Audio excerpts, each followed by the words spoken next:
ओम नमो भगवते वासुदेवाय। ओम नमो भगवते वासुदेवाय। ओम नमो भगवते वासुदेवाय। ओम नमो भगवते भगवते वासुदेवाय। वासुदेवाय। ओम नमो भगवते वासुदेवाय। ओम नमो भगवते वासुदेवाय। ओम अज्ञानतिमिरन्धस्य ज्ञानाञ्जनाशलाकया चक्षुरुन्मिलितं येन तस्मै श्रीगुरुवे नमः। जय श्री कृष्ण चैतन्य प्रभु नित्यानंद, श्री अद्वैत गदाधर शिवासादि गौर भक्तवृंद। हरे कृष्णा कृष्ण कृष्ण हरे हरे, हरे राम राम राम हरे हरे। मूकं करोति वाचालं पंगुं लंघयते गिरिमित कृपातमहं वन्दे श्रीगुरुदीनतारिणं परमानंद माधवं चैतन्येश्वरम्। हरे कृष्णा। तो 9 चैप्टर 25 श्लोका कर रहे हैं, तो आप लोग सब प्लीज रिपीट कीजिए मेरे पीछे।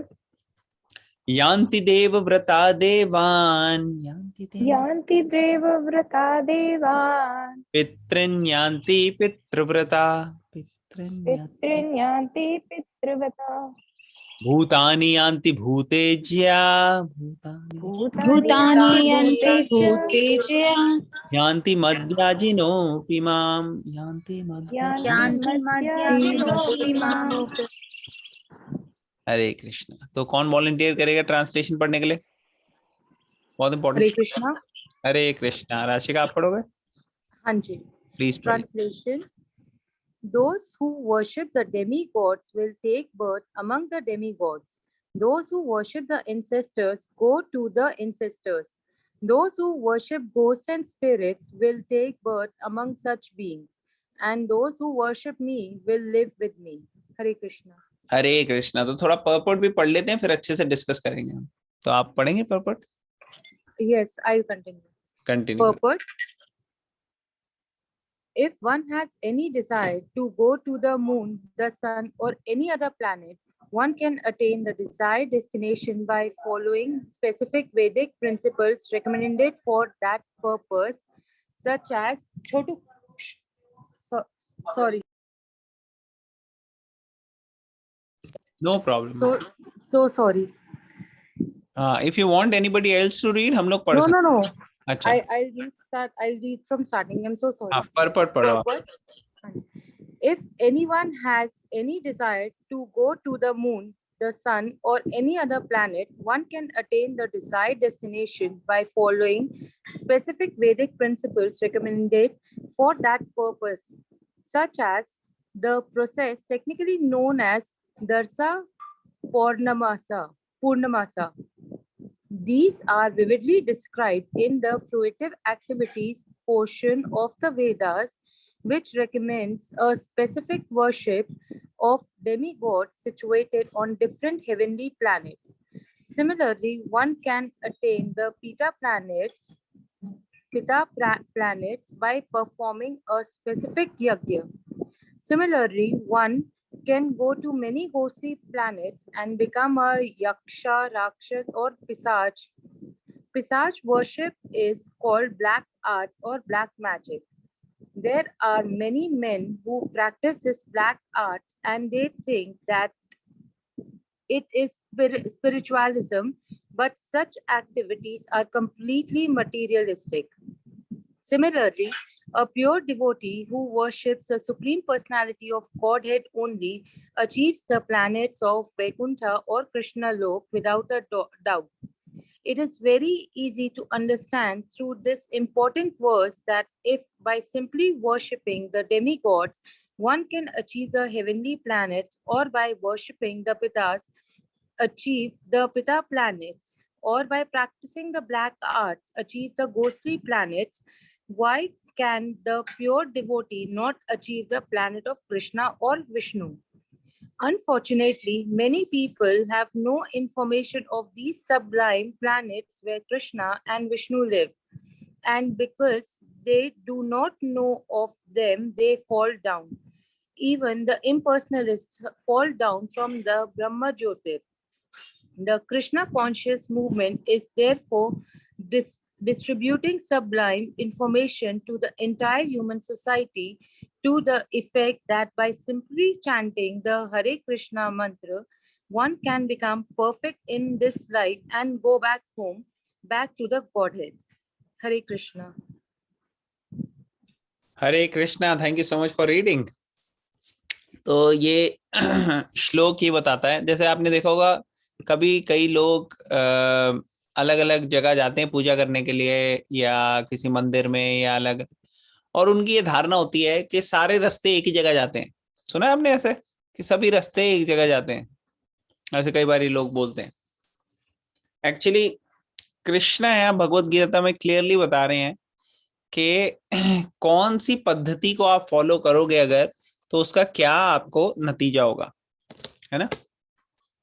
जैसे हम अभी भी देखते हैं इस पर्टिकुलर वर्ल्ड में जहाँ पे हम रह रहे हैं, हम अगर बॉम्बे की टिकट कटाएं कि भाई हमें बॉम्बे जाना है फ्लाइट से या मुंबई जाना है दिल्ली से, और कैलकाटा की टिकट कटाएं कि कैलकाटा जाना है, तो दोनों का अलग अलग रास्ता है, अलग अलग प्लेन है।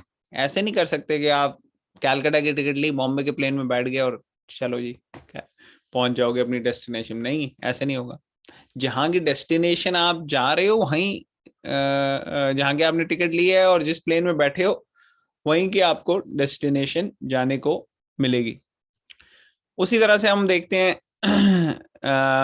अगर आप अच्छे काम करोगे, अपनी मान लो आपने बहुत मेहनत करी, तो चांसेस है, प्रोबेबिलिटी है कि आप अच्छे कर सकते हो एग्जाम्स में या अपने जो आपकी ड्यूटीज हैं, रिस्पॉन्सिबिलिटीज है, उसमें रीजनेबल चांसेस हैं। तो कर्म जैसा करोगे उसका वैसा नतीजा होता है। उसी तरीके से जैसे हम यहाँ पे देखते हैं कि जिस तरीके की आप पद्धति को फॉलो करोगे वर्शिप करने की, वैसे आपको उसका रिजल्ट मिलेगा।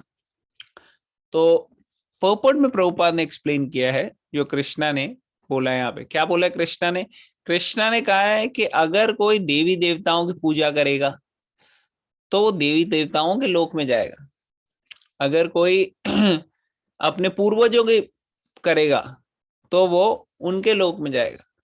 अगर घोष और स्पिरिट्स, ऐसे राक्षस यक्ष पिशाच, इन सब की करेगा तो उनके लोक में जाएगा। तो जो जहां की वर्शिप करेगा वहां जाएगा, और जो मेरी पूजा करेंगे वो मेरे पास आएंगे। ठीक है, क्लियर यहाँ पे बता दिया। तो कभी कंफ्यूजन होना नहीं चाहिए किसी को। यान्ति देव व्रता देवान। तो अगर कोई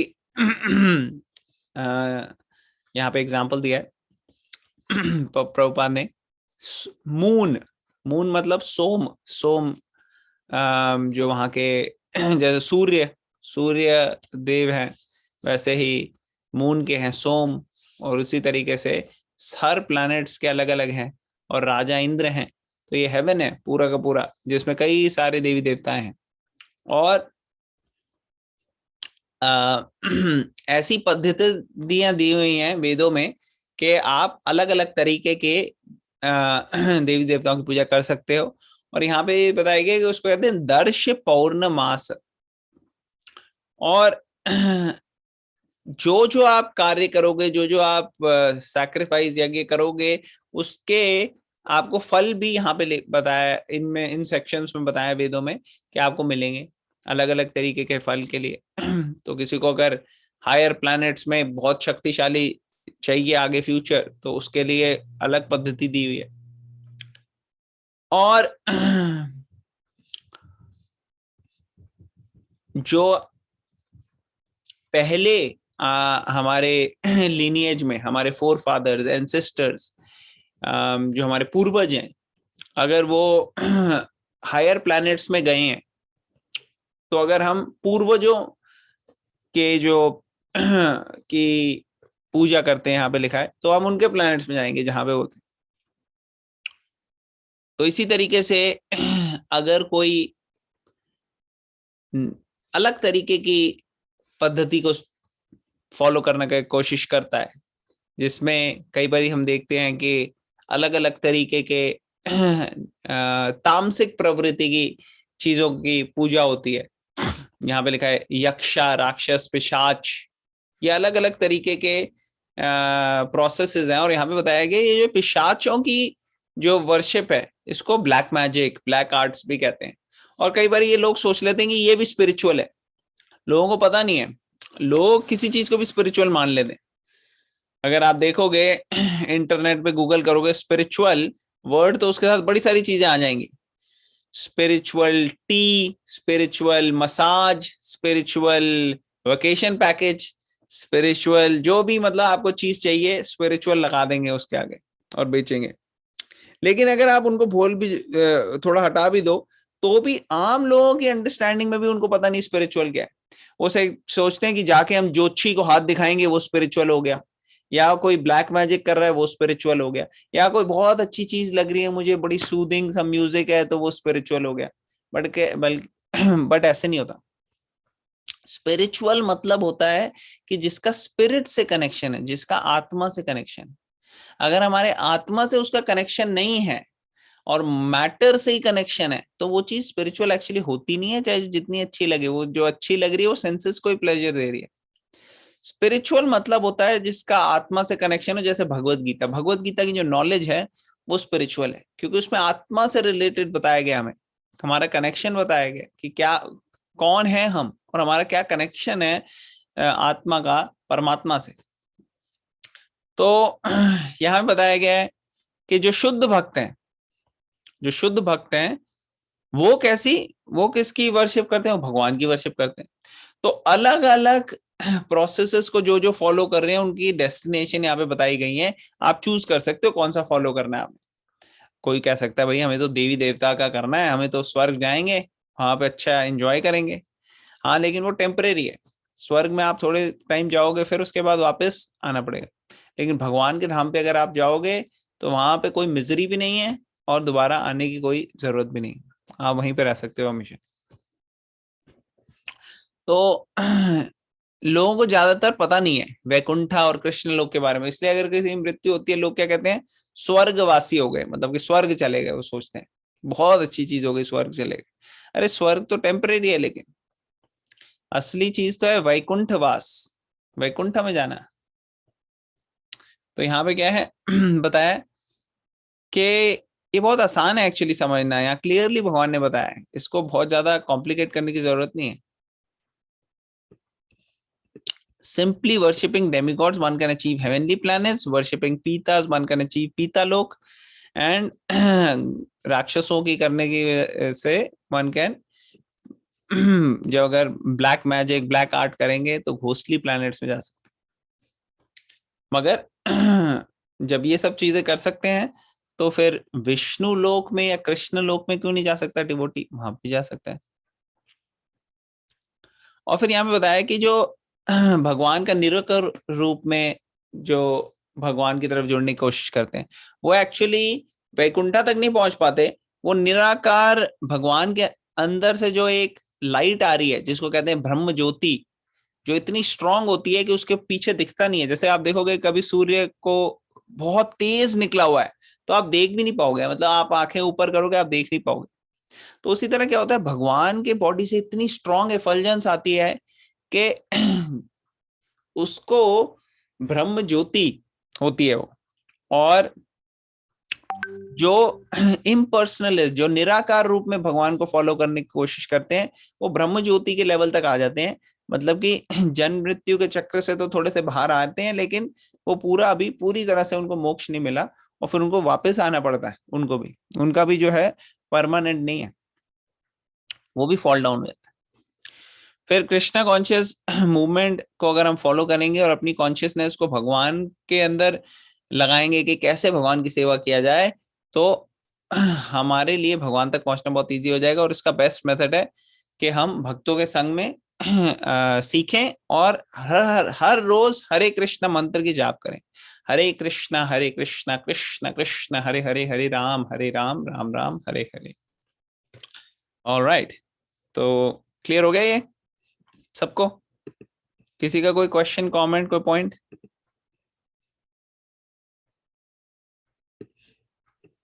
क्लियर हो गया प्रभु जी। ओके ग्रेट, तो नेक्स्ट पे चलते हैं। इजी था। कोशिश करेंगे, देखो कितने कर सकते हैं हम आज। ये वाला बहुत इंपॉर्टेंट श्लोक है, तो मैं बोलता हूँ, आप लोग प्लीज रिपीट कीजिए।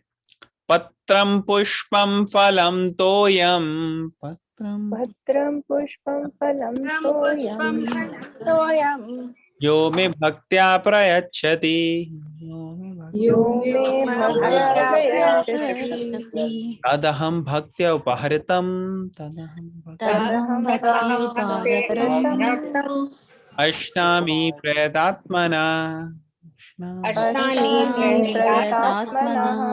ओके, कौन पढ़ेगा ट्रांसलेशन पर्पट? I can read. हाँ पढ़िए।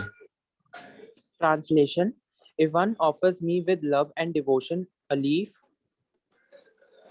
a flower, a fruit, or water, I will accept it.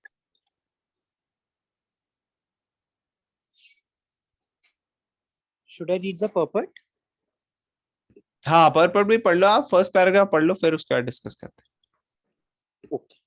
Purport: For the intelligent person, it is essential to be in Krishna consciousness, engaged in the transcendental loving service of the Lord in order to achieve a permanent blissful abode for eternal happiness.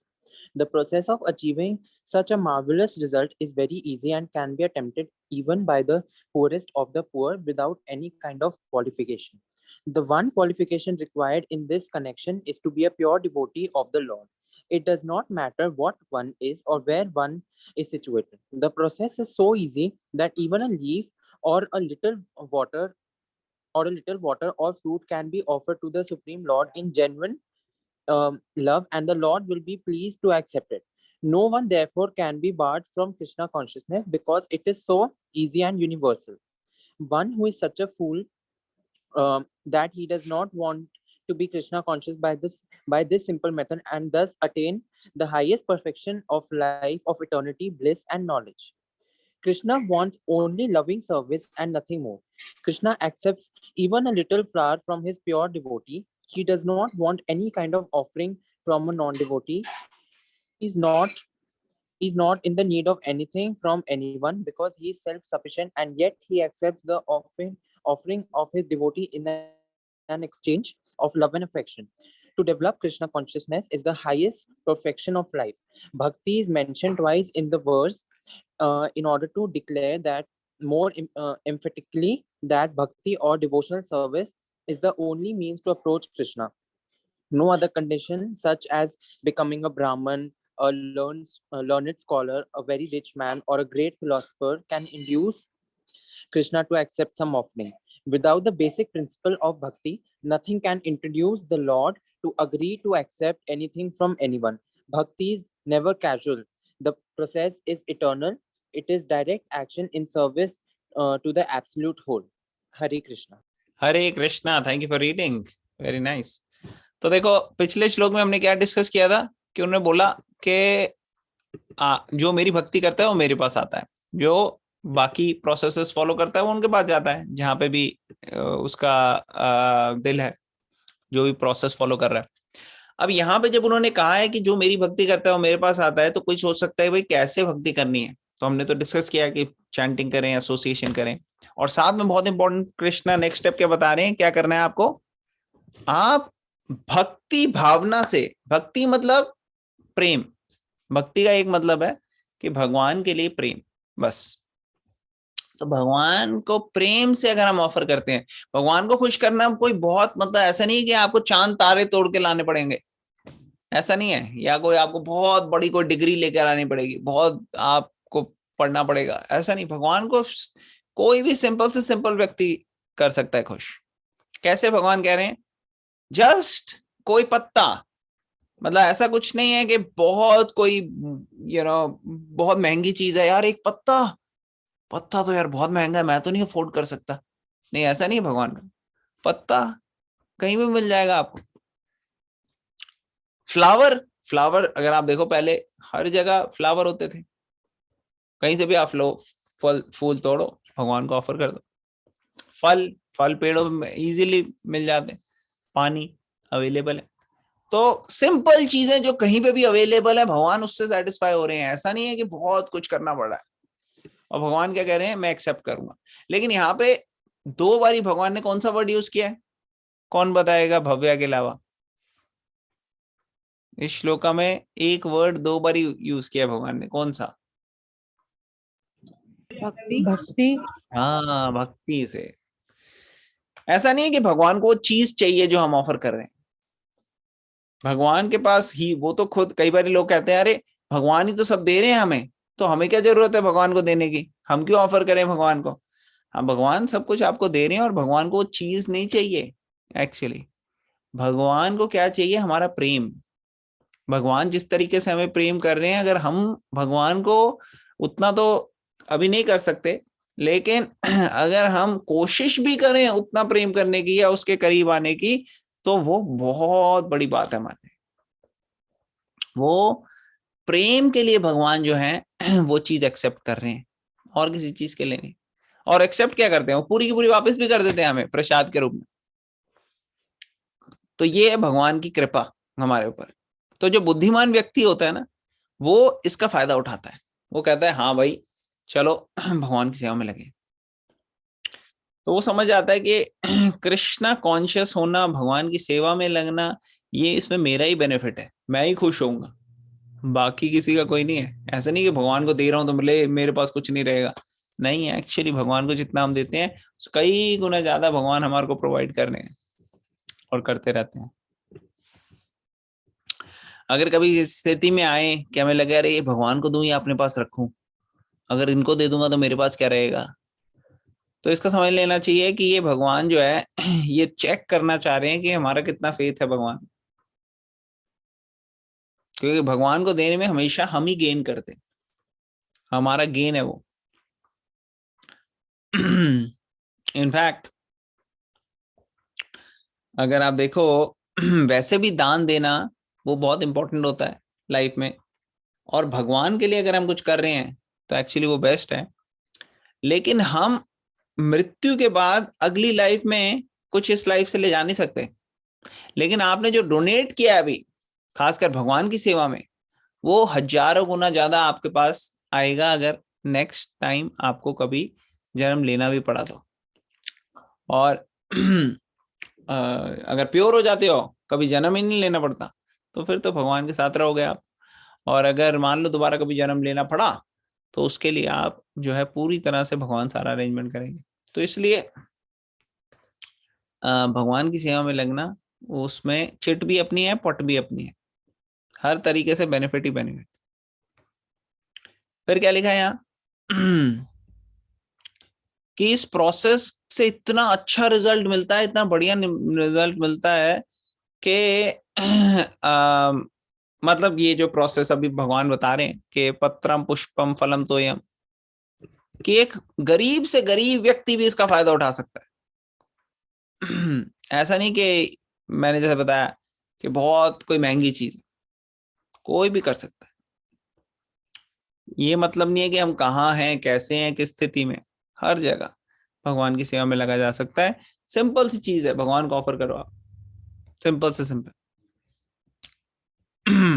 अब भगवान अब यहाँ पे प्रभुपाद बता रहे हैं कि कोई भी भगवान की सेवा से वंचित नहीं रहेगा अगर ऐसे हम भगवान की सेवा में लगने की कोशिश करें।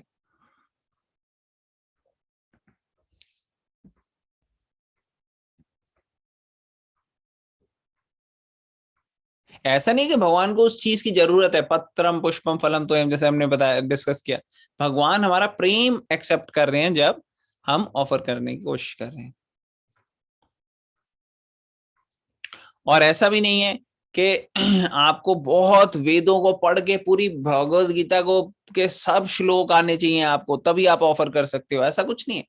भगवान को आप प्यार से, एक बच्चा भी जाके भगवान के आगे ऑफर कर सकते, कुछ नहीं, सिर्फ प्रेम चाहिए। भगवान को प्यार से कहना है कि भगवान प्लीज आप एक्सेप्ट कीजिए, बस। तो अब नेक्स्ट पैराग्राफ पढ़ेंगे और डिस्कशन करेंगे बाद में। कौन पढ़ेगा सेकंड पैराग्राफ? कौन वॉलंटियर करेगा जिन्होंने अभी तक नहीं पढ़ा? कविता आप पढ़ोगे? Yes. हाँ। Hare Krishna. Here, Lord Krishna, having established that he is the only enjoyer, the primeval Lord, and the real object of all sacrificial offerings reveals what types of sacrifices he desires to be offered. If one wishes to engage in devotional service to the Supreme in order to be purified and to reach the goal of life, the transcendental loving service of God, then one should find out what the Lord desires of him. One who loves Krishna will give him whatever he wants, and he avoids offering anything which is undesirable or unasked. Thus, meat, fish, and eggs should not be offered to Krishna. If he desired such things as offerings, he would have said so. Instead, he clearly requests that a leaf, fruit, flowers, and water be given to him. And he says of this offering, I will accept it. Therefore, we should understand that he will not accept meat, fish, and eggs. Vegetables, grains, fruits, milk, and water are the proper foods for human beings and are prescribed by Lord Krishna himself. Whatever else we eat cannot be offered to him, since he will not accept it. Thus, we cannot be acting on the level of loving devotion if we offer such foods. Hare Krishna. Kavita, can you read one more paragraph? Then we'll discuss both. Sure. Both are related. Just in the third chapter, verse 13, Shri Krishna explains that only the remains of sacrifice are purified and fit for consumption by those who are seeking advancement in life and release from the clutches of the material entanglement. Those who do not make an offering of their food, he says in the same verse, are eating only sin. In other words, their every mouthful is simply deepening their involvement in the complexities of material nature. But preparing nice, simple vegetable dishes, offering them before the picture or deity of Lord Krishna, and bowing down and praying for him to accept such a humble offering enable one to advance steadily in life, to purify the body, and to create fine brain tissues which will lead to clear thinking. Above all, the offering should be made with an attitude of love. Krishna has no need of food, since he already possesses everything that be. Yet he will accept the offering of one who desires to please him in that way. The important element in preparation is in serving and in offering is to act with love for Krishna. Hare Krishna. Hare Krishna. Thank you for reading. तो यहाँ पे बताया गया है कि कैसे third chapter में 13th श्लोक था. किसी को याद है कौन सा श्लोक था थर्ड चैप्टर में 13th? कोई याद करके बता सकता है? चाहे संस्कृत बता दें, चाहे हिंदी बता दें, चाहे इंग्लिश बता दें. क्या होगा यहाँ पे जिस तरीके से इन्होंने बताया है? क्या हो सकता है? कौन सा श्लोक हो सकता है वो?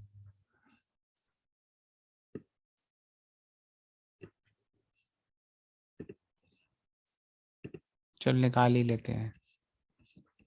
एक लास्ट चांस किसी को शेयर करने की. प्रभु जी यज्ञ वाला जो था. हाँ यज्ञ वाला. Very good. क्या था यज्ञ? कौन सा यज्ञ? That he is the supreme enjoyer, that all the yagnas or offering goes to Krishna. I don't know. वो उससे पहले था, लेकिन ये वाला कौन सा है? 3:13. अभी किस चीज की बात हो रही है यहाँ पे? हरे कृष्णा. हरे कृष्ण. आई थिंक 3:13 था जिसमें वो जो हम फूड जो भी हम लेते हैं वो पहले हमें कृष्णा को ऑफर करना चाहिए. एक्सेलेंट. Very good. तो आपने चेक किया अभी देख के फिर बताया या फिर पहले से पता था आपको? मतलब याद आ गया था? नहीं, वो उन्होंने यज्ञ का जब बोला ना तब मेरे को याद आ गया था कि थर्ड चैप्टर में फूड का भी वो था. Very good. यस. यहाँ पे बताया ना यज्ञ शिष्टाशिनाशंतो मुच्यन्ते सर्वकिल्बिषे भुंजन्ते ते त्वगम पाप ये पचन्ते आत्म कारण. The devotees of the Lord are released from all kinds of sins because they eat food which is offered first for sacrifice. जो भक्त हैं वो प्रसाद लेते हैं जिसके लिए पहले यज्ञ किया गया है. तो वो कौन सा यज्ञ है? वो ये यज्ञ है कि भगवान को ऑफर किया गया. और भगवान ने यहाँ पे बताया कि कौन कौन सी चीजें आप मुझे ऑफर कर सकते हो. पत्रम. मतलब ग्रीन लीफी वेजिटेबल्स आप कर सकते हो। पुष्पम, आप फ्रूट क्या कहते हैं, फ्लावरी वेजिटेबल्स कर सकते हो, जैसे कई होते हैं ना फूल गोभी वगैरह। तो तरम पुष्पम फलम, फ्रूट्स कर सकते हो आप। तोयम, वाटरी चीजें कर सकते हो, जूस हो गया, मिल्क हो गया, वाटर हो गया। लेकिन भगवान ने ऐसे नहीं कहा कि कभी मुझे चिकनम, मटनम, अंडम, ये तो ऑफर करने के लिए नहीं कहा भगवान ने, है कि नहीं, मछलियां, तो ये सब चीजें ऑफर नहीं कर सकते। भगवान बोल देते अगर उनको ये चाहिए होता तो, लेकिन ये सब चीजें ऑफर नहीं कर सकते। तो ऐसे हम जब पढ़ते हैं, अनियन गार्लिक कहाँ लिखा हुआ है इसमें? अनियन गार्लिक, अनियन गार्लिक अलग जगह लिखा हुआ है कि अच्छा, अनियन गार्लिक नहीं यूज करना। तो जो जो चीजें भगवान को पसंद है या ना पसंद है वो हमें ग्रंथ से पता लग जाती हैं, स्क्रिप्चर्स। तो भगवत गीता में जस्ट ब्रीफ में दिया हुआ है, और बाकी शास्त्रों में और थोड़ी डिटेल्स है कि क्या क्या चीजें हम ऑफर करते हैं। अच्छा, thank you Prabhu. Thank you माता। तो इसलिए अगर हम किसी कोई हमारे घर आता है और वो कहता है भाई मेरी हेल्थ के लिए ये चीज जो है ना, मैं ये चीज नहीं ले सकता, और हम कहें नहीं तूने यही खाना है भैया, हम तो यही खिलाएंगे तेरे को, तो ये तो कोई अच्छी क्या कहते हैं, मेहमान नवाजी ना हुई, है कि नहीं। वो कहता है भाई ये मेरे से हो नहीं पाएगा डाइजेस्ट, नहीं नहीं तेरे को तो यही लेना पड़ेगा। तो भगवान कह रहे हैं कि मैं पत्रम पुष्पम फलम तोयम, और भगवान को हम दूसरी दूसरी चीजें पकड़ के डाल दें, तो ये सही नहीं है। और भगवान को दिए बगैर भी हम खा नहीं सकते, क्योंकि यहाँ लिखा है ना, देखो क्या लिखा है, डिवोटीज वही हैं जो भगवान को ऑफर करके खाते हैं, सैक्रिफाइस करके, ठीक है ना। जो दूसरे लोग हैं वो अपने लिए बना के खा रहे हैं, वो तो फिर पाप लग रहा है, उससे पाप लगता है, तो हम पाप इकट्ठा करते हैं उससे। लेकिन भगवान को जब हम ऑफर करके लेते हैं तो उससे पाप, सारे पाप कट जाते हैं, सारे जितने भी पिछले कई जन्मों के पाप है सारे खत्म हो जाते हैं, सिर्फ प्रसाद को टेस्ट करने से। बताओ, कमाल की बात है। और प्रसाद आप कुछ भी ऑफर कर सकते हो भगवान को, जैसे यहाँ पे लिखे हुए है, इनसे बड़ी वैरायटी की चीजें बन सकती हैं। प्रसाद आप लोग गए होगे कभी इस्कॉन टेम्पल में, जाके देखो आप, हर चीज मिल जाती है। तो कैसे बन रही है वो, इन्हीं चीजों से, वेजिटेरियन चीजें जो है यहाँ लिखा vegetables, green fruits, milk, water, इनसे अलग अलग तरह के चीजें बन सकती हैं, चाहे स्वीट डिश हो, चाहे कोई और डिश हो, सब तरीके की बन सकती है। जो भी आपकी फेवरेट वेजिटेरियन डिश है, आप उसको भगवान को ऑफर कर सकते हैं, भगवान के लिए बनाइए, ऑफर कीजिए प्रेम से, और फिर सब में आप डिस्ट्रीब्यूट कर सकते हैं और खुद भी ले सकते हैं अपनी फैमिली के साथ। तो ये जो प्रोसेस है, ये प्रोसेस हमारे को जन्म मृत्यु से बाहर निकाल देता है एक्चुअली, हंसते खेलते खाते पीते। ओके, फिर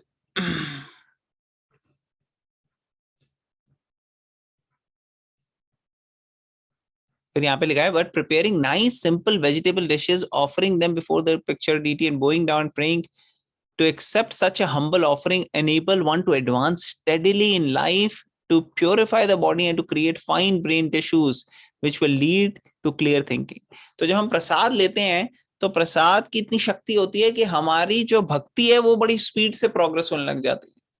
अगर हम प्रसाद लें, हमें पता भी ना हो कुछ, फिर हम तब भी एडवांसमेंट करते हैं स्पिरिचुअली, क्योंकि जब राइट टाइम आता है तो हम सारी ये चीजें जो है अच्छे से समझ सकते हैं। अगर हम प्रसाद नहीं लें, इधर उधर की गंद बला खाएंगे, तो फिर हमारी बुद्धि जो है वो समझ नहीं पाएगी, फिर हमें भगवत गीता समझ में ही नहीं आएगी, हम कहेंगे यार समझ ही नहीं आ रही, समझ में नहीं आ रही। तो इसका मतलब ये है, एसोसिएशन आप नहीं ले रहे और प्रसाद नहीं ले रहे। प्रसाद जो है वो अच्छे से कुक करके लें, हम भगवान को ऑफर करें, तो फिर हम देखेंगे कि उससे बहुत बेनिफिट होता है। खासकर जो लोग कुक कर रहे हैं प्रसाद, उनके लिए ये बहुत अच्छी अपॉर्चुनिटी है, उनके लिए ये वेपन है एक्चुअली, ये वेपन है जिससे ये वो किसी को भी भक्त बना सकते हैं। अगर वो ऑफर बनाएं, ऑफर करें, सामने वाले को कुछ पता नहीं है, वो उसको कुछ भक्ति वक्ति नहीं करता, लेकिन जैसे उसने ये खाया तो वाह, उसको भगवान के बारे में जानने के लिए और ज्यादा वो रेडी होता जा रहा है। तो जैसे जैसे लगातार अगर आप उसको सिर्फ प्रसाद दो और कुछ ना दो, जो चीजें हैं दूसरी उनको अवॉइड करो, तो आप देखोगे कि वो ट्रांसफॉर्म हो जाएगा उनका हार्ट और वो आगे बढ़ेंगे विद टाइम। टाइम लगेगा, लेकिन जितना ज्यादा प्रसाद हो उतना बेटर है। और दूसरी चीजें अगर मिनिमाइज करके 0 कर दो तो वो बेस्ट है। और ऑफरिंग जो है वो प्रेम से करनी है, कुकिंग जो है वो प्रेम से करना है, ये सोच के करना है कि हम भगवान के लिए करें, तो फिर वो पूरा उसका मैक्सिमम इफेक्ट आता है।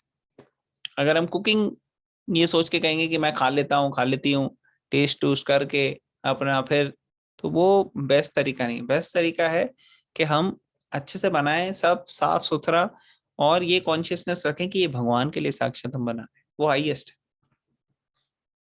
तो उस तरीके से प्यार से हम भगवान को ऑफर करेंगे तो भगवान जरूर एक्सेप्ट करते हैं, और ये हमारी जो है प्रोग्रेस में हेल्प करता है। चलो अब लास्ट पैराग्राफ पढ़ेंगे। कौन पढ़ेगा ये लास्ट पैराग्राफ?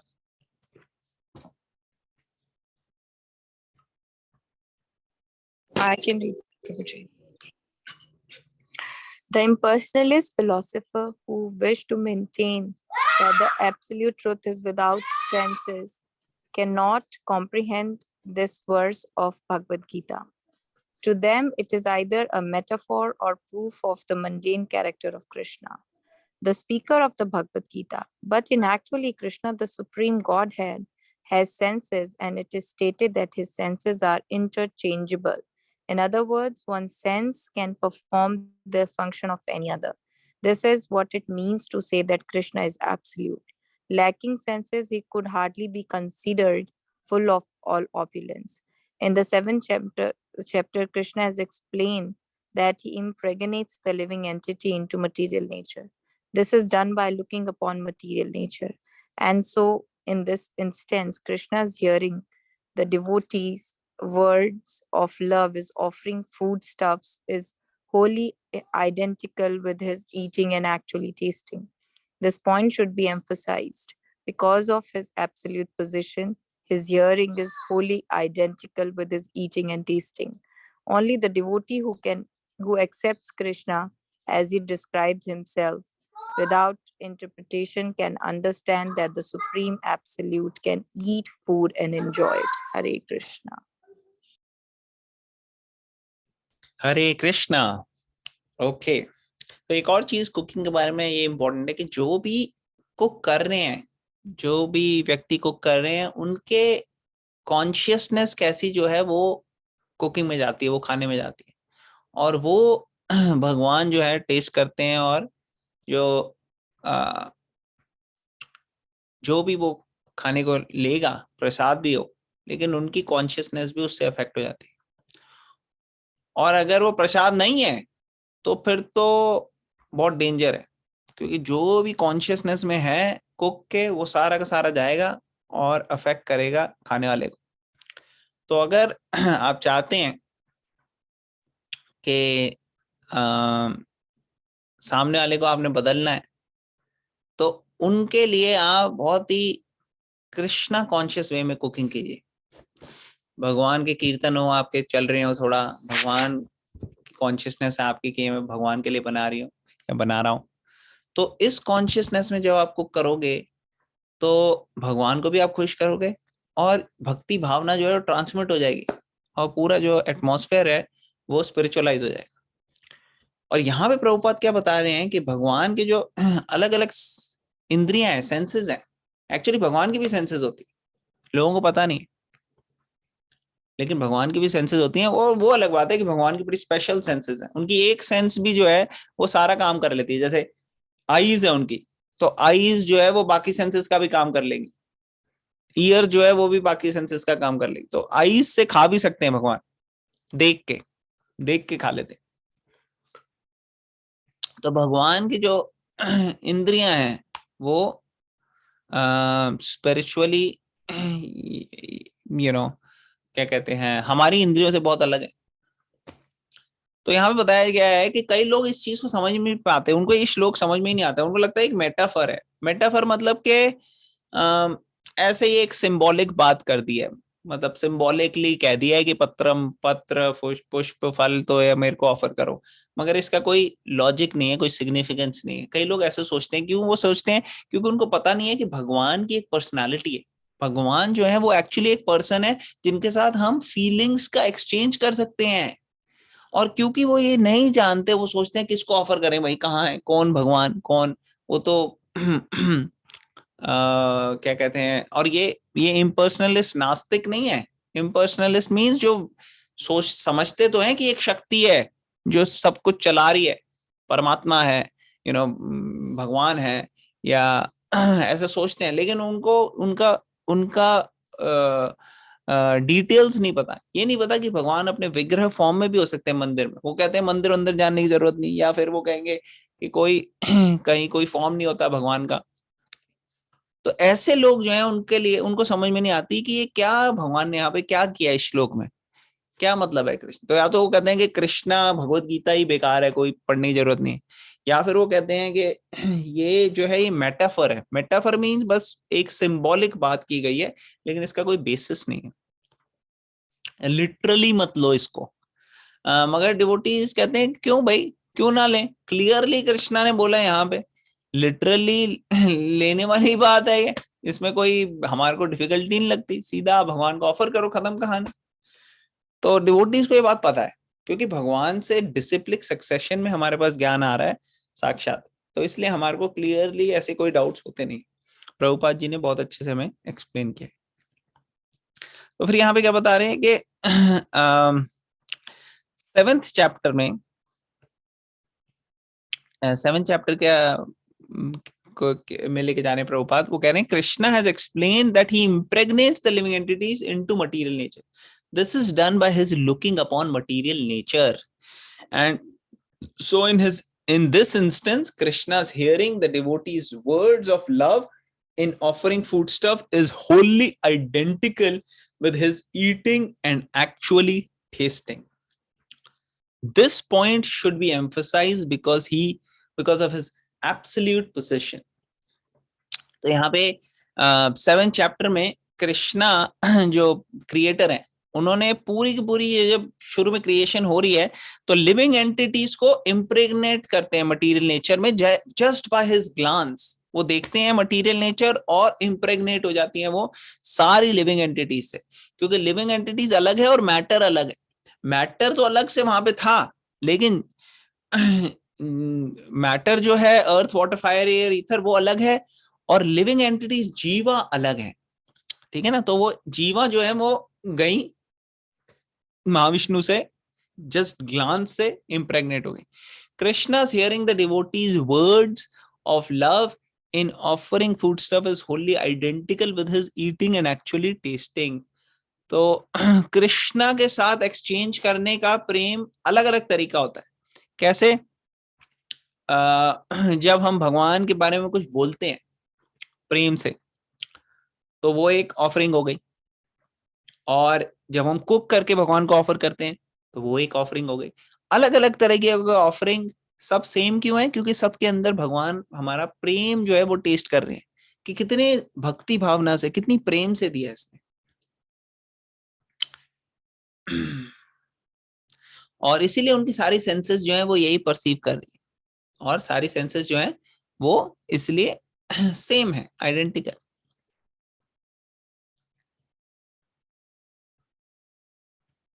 और भक्त कौन है? जो भगवान की कही गई बात को एक्सेप्ट करता है, उसको मॉडिफाई नहीं करता कि शायद ये कहा होगा, वो कहा होगा, नहीं, ऐसे नहीं। जो क्लियरली भगवान कह रहे हैं वो करो। भगवान कह रहे हैं मेरे लिए पानी लेके आओ, आप पानी लेके आओ।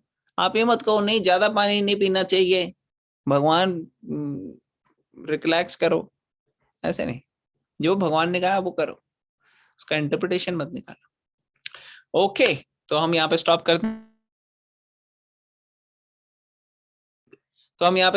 हैं। किसी का कोई क्वेश्चन, कमेंट या कोई पॉइंट है?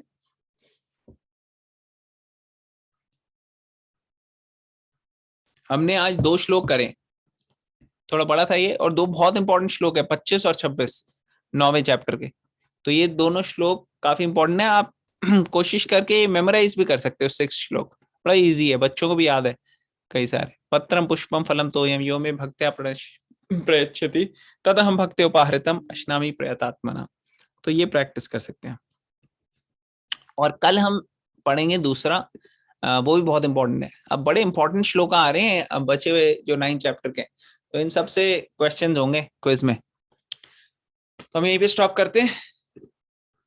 किसी का कोई क्वेश्चन कमेंट को पॉइंट नहीं है तो हम कंक्लूड करेंगे आज का सेशन। हरे कृष्णा प्रभु जी, हाँ दंडवत माता जी, प्रणाम।